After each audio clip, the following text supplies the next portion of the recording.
जय श्री राम मेरे प्यारे प्यारे दोस्तों। हम ईश्वर से प्रार्थना करते हैं जो भी भाई मुझे फॉलो कर रहा है उन्हें भगवान लंबी उम्र और उनके माता पिता को भी लंबी उम्र।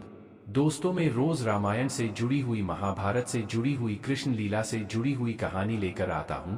प्लीज दोस्तों हमारे चैनल को लाइक, शेयर और सब्सक्राइब अवश्य करें। तो चलो दोस्तों कहानी स्टार्ट करते हैं। कौन थी माता शबरी? ग्रंथों में मिलने वाली कथा के अनुसार माता शबरी भगवान श्री राम की परम भक्त। शबरी का असली नाम श्रमणा था। ये भील समुदाय के शबर जाति से संबंध रखती थी, इसी कारण कालांतर में उनका नाम शबरी हुआ। इनके पिता भीलों के मुखिया थे। उन्होंने श्रमणा का विवाह एक भील कुमार से तय किया। विवाह से पहले परंपरा के अनुसार कई 100 पशुओं को बलि देने के लिए लाया गया, जिन्हें देख श्रमणा का हृदय द्रवित हो उठा कि यह कैसी परंपरा जिसके कारण बेजुबान और निर्दोष जानवरों की हत्या की जाती है। इसी कारणवश शबरी अपने विवाह से एक दिन पूर्व भाग गई और दंडकारण्य वन में पहुंचकर दंडकारण्य में मातंग ऋषि तपस्या किया करते थे। श्रमणा उनकी सेवा करना चाहती थी, परंतु वह भील जाति से थी, जिसके कारण उन्हें लगता था कि उन्हें सेवा करना का अवसर नहीं मिलेगा। लेकिन इसके बाद भी वे चुपचाप प्रातः जल्दी उठकर आश्रम से नदी तक का रास्ते से सारे कंकड़ और कांटों को चुनकर पूरे रास्ते को भलीभांति साफ कर दिया करती थी और रास्ते में बालू बिछा देती थी। एक दिन जब शबरी यह सब कार्य कर रही थी तो ऋषिश्रेष्ठ ने उन्हें देख लिए। वे शबरी की सेवा भावना से अत्यंत प्रसन्न हो उन्होंने अपने आश्रम में शरण दे शबरी वहीं पर रहने लग। एक दिन जब ऋषि मातंग को लगा कि उनका अंत समय निकट है तो उन्होंने शबरी से कहा कि वे अपने आश्रम में ही प्रभु श्री राम की प्रतीक्षा करें।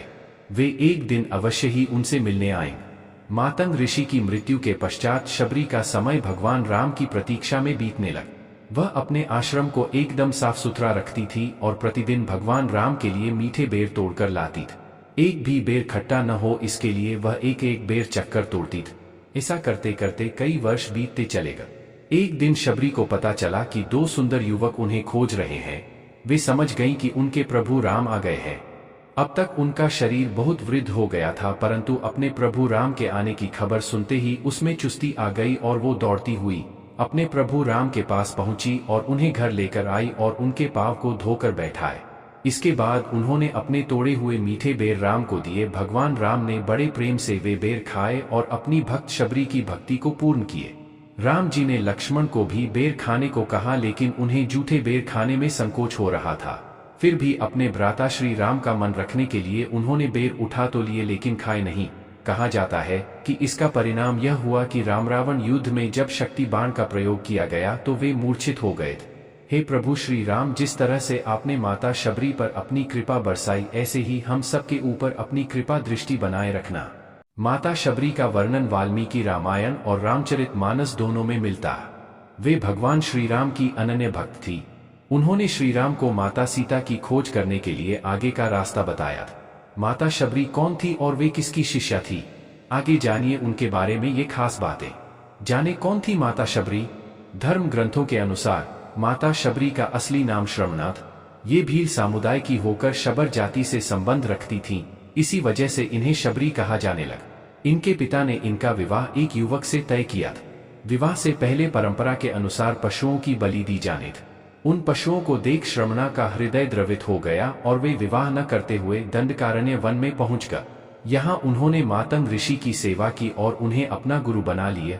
ऋषि मातंग ने ही शबरी को श्रीराम की भक्ति करने का आदेश दिया और ये भी कहा कि श्रीराम एक दिन तुमने मिलने यहीं आए। श्रीराम को खिलाए अपने जूठे बेर। वनवास के दौरान जब रावण ने देवी सीता का हरण कर लिया तो श्रीराम उन्हें खोजते हुए इधर उधर भटकने लगे। देवी सीता की खोज करते करते एक दिन उनकी भेंट माता शबरी से हुई, जो उनकी ही प्रतीक्षा कर रही थी। माता शबरी श्रीराम के लिए बेर लेकर आई और चकचक कर मीठे बेर उन्हें खिला। श्रीराम ने वो बेर बड़े ही प्रेम से खा। इसके बाद माता शबरी ने ही उन्हें आगे का मार्ग भी बताया। पूर्व जन्म में कौन थी माता शबरी? शबरी पूर्व जन्म में एक रानी थी। उनका नाम परमहिसी था। एक बार रानी परमहिसी राजा के साथ किसी धार्मिक कार्यक्रम में गई। वहां उन्होंने ऋषियों का एक समूह देखा जो भगवान की भक्ति में मगन था। रानी परमहिसी का मन भी उन ऋषियों के बीच बैठकर भजन करने को कर रहा था, लेकिन राजा ने उन्हें ऐसा करने से रोक दिए। व्यथित होकर रानी गंगा तट पर पहुंची और गंगा माता से याचना की कि अगले जन्म में मुझे न तो रूप चाहिए और न ही रानी पर। मैं सिर्फ भगवान की भक्ति करना चाहती हूँ। इतना कहकर रानी ने जल समाधि ले ली और अगले जन्म में शबरी के रूप में जन्म लिए।